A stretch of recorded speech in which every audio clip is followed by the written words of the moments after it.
At the end of the week, Dragon Army had fought 7 battles in 7 days. The score stood 7 wins and 0 losses.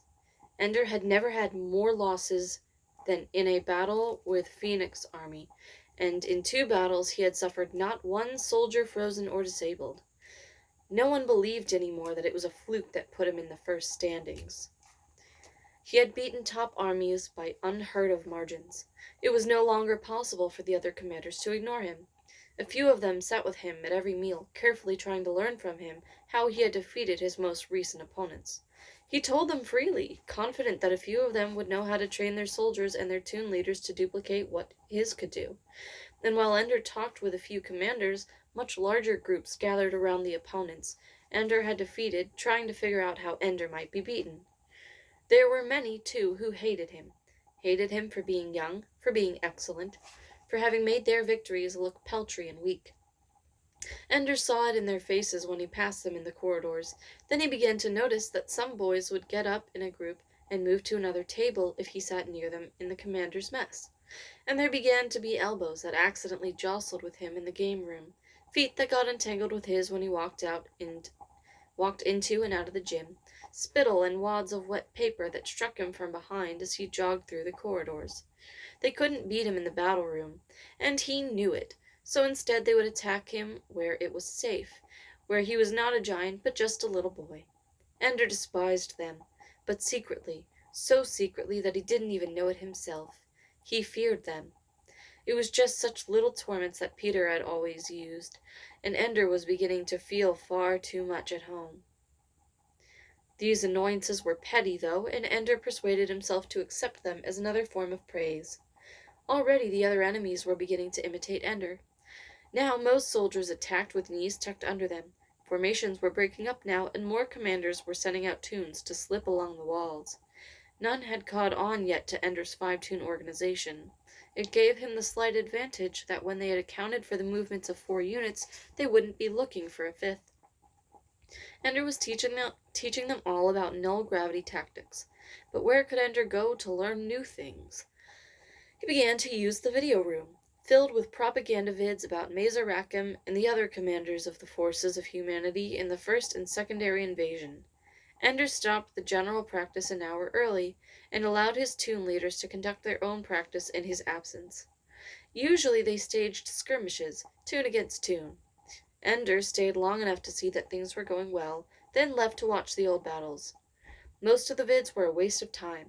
Heroic music, close-up of commanders and medal-winning soldiers, confused shots of Marines invading bugger installations.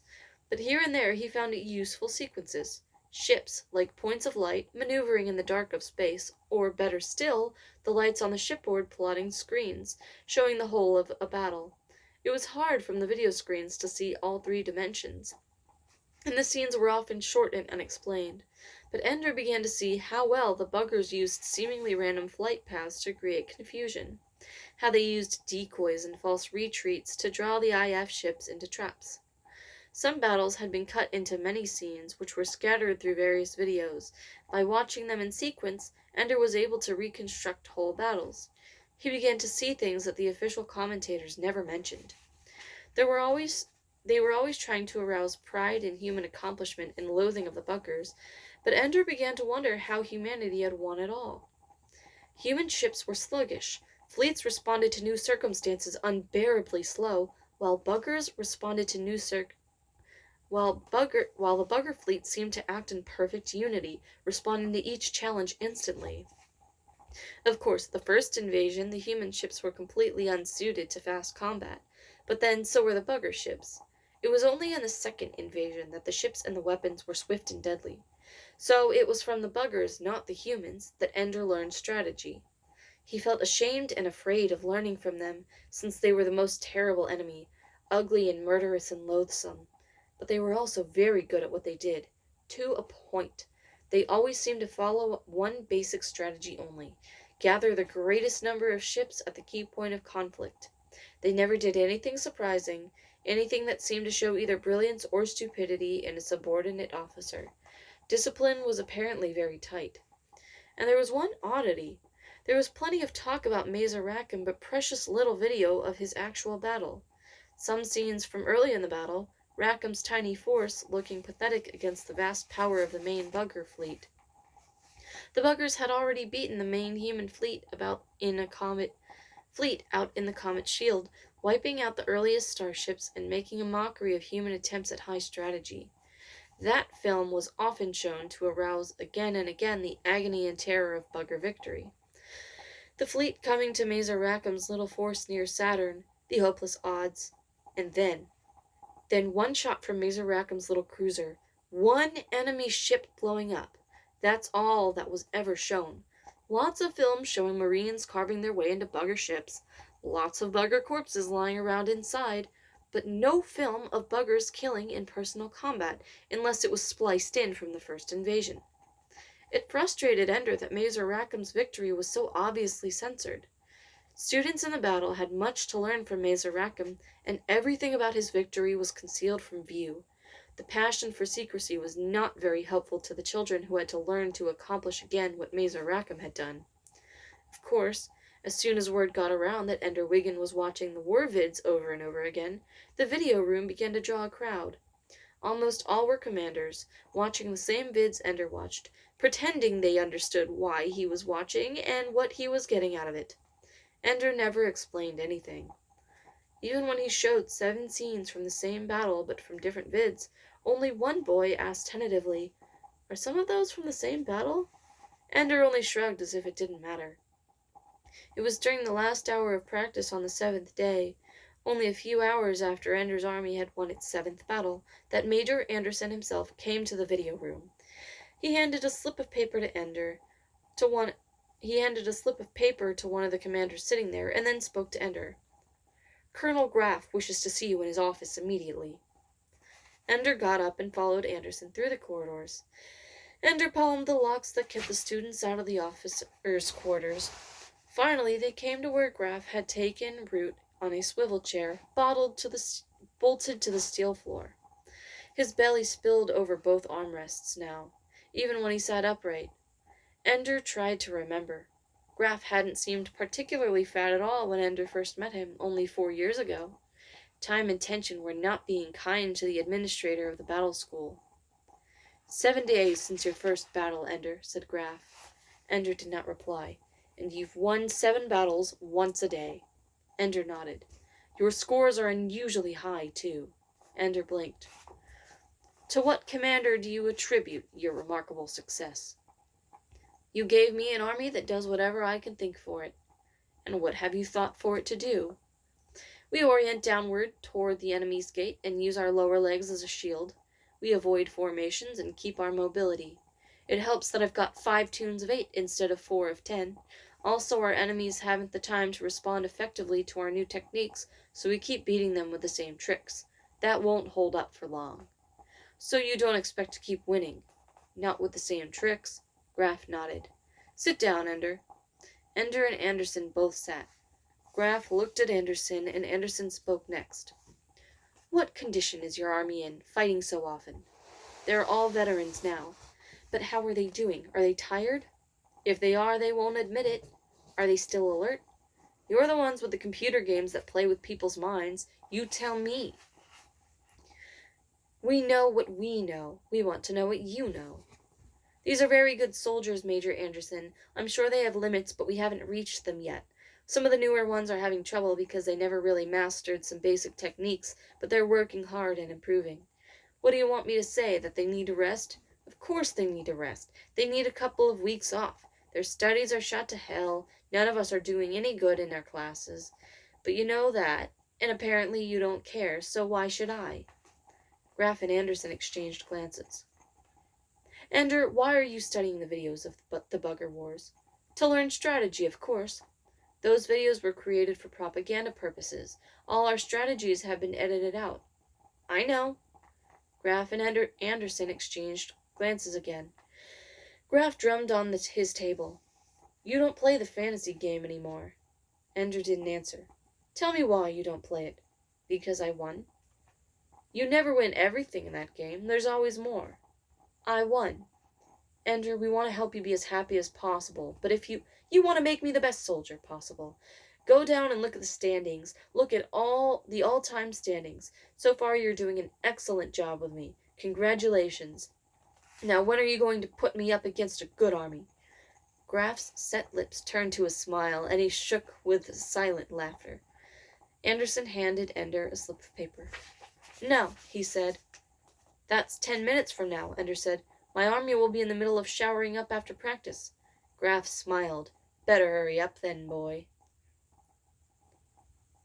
He got to his army barracks 5 minutes later. Most were dressing after their showers. Some had already gone to the game room or the video room to wait for lunch. He sent 3 younger boys to call everyone over and made everyone else dress for battle as quickly as they could. "This one's hot and there's no time," Ender said. "They gave Bonzo notice about 20 minutes ago, and by the time we get to that door, they'll have been inside for a good 5 minutes at least." The boys were outraged, complaining loudly in the slang that they usually avoided around the commander. "What they doing to us? They be crazy, nay?" "Forget why. We'll worry about that tonight. Are you tired?" Fly Molo answered. "We worked our butts off in practice today, not to mention beating the crap out of Ferret Army this morning." "Same day nobody ever did 2 battles," said Crazy Tom. Ender answered with the same tone. "Nobody ever beat Dragon Army either. This be your big chance to lose?" Ender's taunting question was the answer to their complaints. Win first, ask questions later. All of them were back in the room, and most of them were dressed. "Move!" shouted Ender. They ran along behind him, some of them still dressing when they reached the corridors outside the battle room. Many of them were panting, a bad sign. They were too tired for this battle. The door was already open. There were no stars at all, just empty spaces in a dazzlingly bright room. Nowhere to hide, not even in darkness. "My heart," said Crazy Tom. "They haven't come out yet either." Ender put his hand across his own mouth to tell them to be silent. With the door open, of course, the enemy could hear every word they said. Ender pointed all around the door to tell them that Salamander Army was undoubtedly deployed against the wall around the door, where they couldn't be seen but could easily flash anyone who came out. Ender mentioned for them all to back away from the door. Then he pulled forward a few taller boys, including Crazy Tom, and made them kneel, not squatting back to sit on their heels, but fully upright so they formed an L with their bodies. He flashed them. In silence, the army watched him. He then selected the smallest boy, Bean, handed him Tom's gun, and made Bean kneel on Tom's frozen legs. Then he pulled Bean's hands, each holding a gun, through Tom's armpits. Now the boys understood. Tom was a shield, an armored spacecraft, and Bean was hiding inside. He certainly was not invulnerable, but he would have time. Ender assigned 2 more boys to throw Tom and Bean through the door, but signaled them to wait. He went on through the army, quickly assigning groups of 4, a shield, a shooter, and 2 throwers. Then, when all were frozen or armed or ready to throw, he signaled the throwers to pick up their burdens and throw them through the door, and then jump through themselves. "Move!" shouted Ender. They moved. 2 at a time, the shield pairs went through the door, backwards so the shield would be between the shooter and the enemy. The enemy opened fire at once, but they mostly hit the frozen boy in front. In the meantime, with 2 guns at work and with the targets neatly lined up and spreading flat along the walls, the dragons had an easy time of it. It was almost impossible to miss. And as the throwers also jumped through the door, they got handholds on the same wall with the enemy, shooting at a deadly angle so that salamanders couldn't figure out whether to shoot at the shield pairs, slaughtering them from above, or throwers shooting at them from their own level. By the time Ender himself came through the door, the battle was over.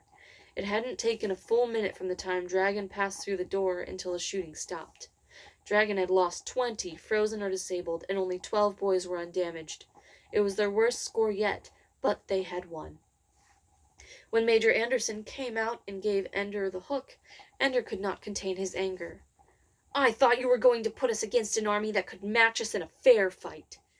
"Congratulations on the victory, Commander." "Bean," shouted Ender, "if you had commanded Salamander Army, what would you have done?" Bean, disabled but not completely frozen, called out from where he drifted near the enemy door. "Keep a shifting pattern of movement going in the front door. You never hold still when the enemy knows exactly where you are." As long as you're cheating, Ender said to Anderson, why don't you train the army to cheat intelligently? I suggest that you remobilize your army, said Anderson. Ender pressed the buttons to thaw both armies at once.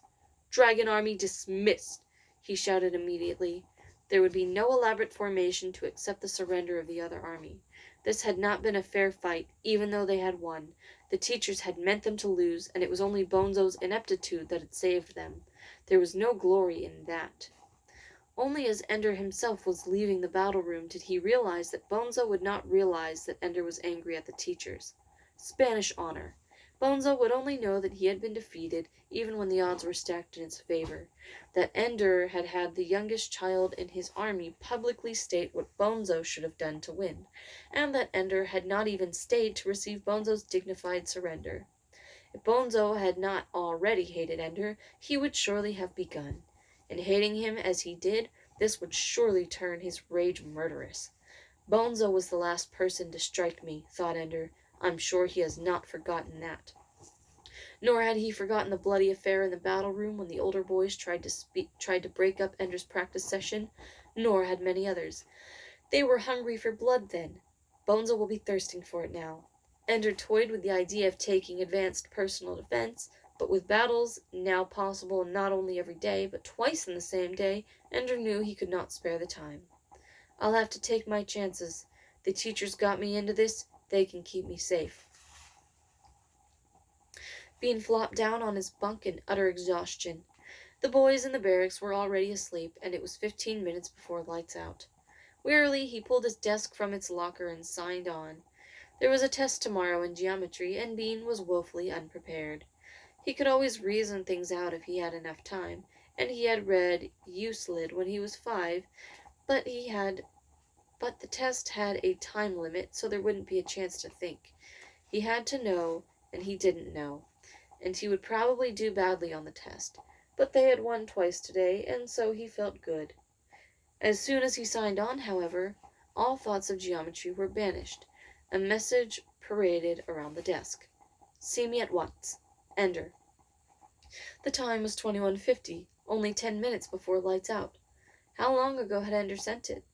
Still, he'd better not ignore it. There might be another battle in the morning. The thought made him wary, and whatever Ender wanted to talk to him about, there wouldn't be time by then. So Bean rolled off the bunk and walked emptily through the corridor to Ender's room. He knocked. Come in, said Ender. Just saw your message. Fine, said Ender. It's near lights out. I'll help you find your way in the dark. I just didn't know if you knew what time it was. I always know what time it is. Bean sighed inwardly. It never failed. Whenever he had any conversation with Ender, it turned into an argument. Bean hated it. He recognized Ender's genius and honored him for it. But why couldn't Ender see anything good in him?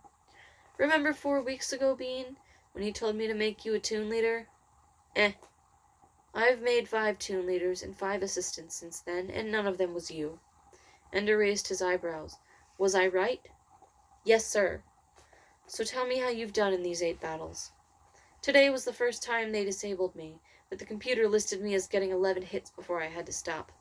I've never had less than 5 hits in a battle. I've also completed every assignment I've been given. Why did they make you a soldier so young, Bean? No younger than you were. But why? I don't know. Yes, you do, and so do I. I've tried to guess, but they're just guesses. You're very good. They knew that. They pushed you ahead. Tell me why, Bean. Because they need us, that's why. Bean sat down on the floor and stared at Ender's feet.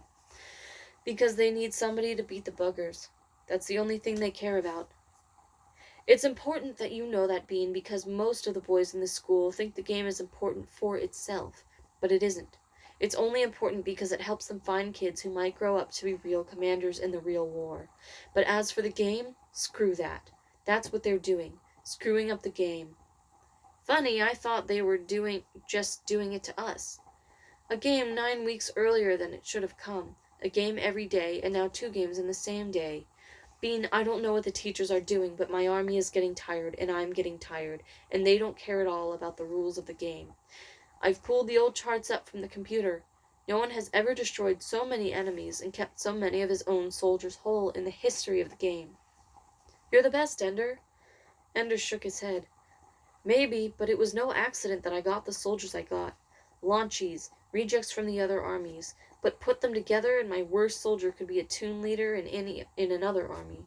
They've loaded things my way, but now they're loading it all against me. Bean, they want to break us down. They can't break you. You'd be surprised, Ender breathed sharply, suddenly, as if it were a stab of pain. Or he had to catch a sudden breath in a wind. Bean looked at him and realized that the impossible was happening. Far from baiting him, Enderwagen was actually confiding in him. Not much, but a little. Ender was human, and Bean had been allowed to see. Maybe you'll be surprised, said Bean.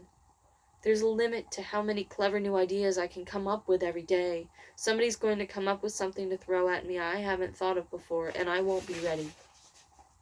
What's the worst that could happen? You lose one game. Yes, but that's the worst that could happen. I can't lose any games, because if I lose any... He didn't explain himself, and Bean didn't ask. I need you to be clever, Bean. I need you to think of solutions to problems we haven't yet seen. I want you to try things that no one has ever tried because they're absolutely stupid. Why me? Because even though there are some better soldiers than you in Dragon Army, not many, but some, there's nobody who can think better and faster than you. Bean said nothing. They both knew it was true. Ender showed him his desk. On it were 12 names, 2 or 3 from each toon. Choose 5 of these, said Ender, 1 from each toon. They're a special squad, and you'll train them. Only during extra practice sessions. Talk to me about what you're training them to do. Don't spend too long on any one thing. Most of the time you and your squad will be a part of the whole army, part of your regular toons. But when I need you, when there's something to be done that only you can do... These are all new, said Bean. No veterans. After last week, Bean, all our soldiers are veterans. Don't you realize that on the individual soldier standings, all 40 of our soldiers are in the top 50? That you have to go down 17 places to find a soldier who isn't a dragon? What if I can't think of anything? Then I was wrong about you. Bean grinned. You weren't wrong. The lights went out. Can you find your way back, Bean? Probably not. Then stay here. If you listen very carefully, you can hear the good fairy come in the night and leave our assignment for tomorrow. They won't give us another battle tomorrow, will they? Ender didn't answer. Bean heard him climb into bed. He got up from the floor and did likewise. He thought of a half-dozen ideas before he went to sleep. Ender would be pleased. Every one of them was stupid.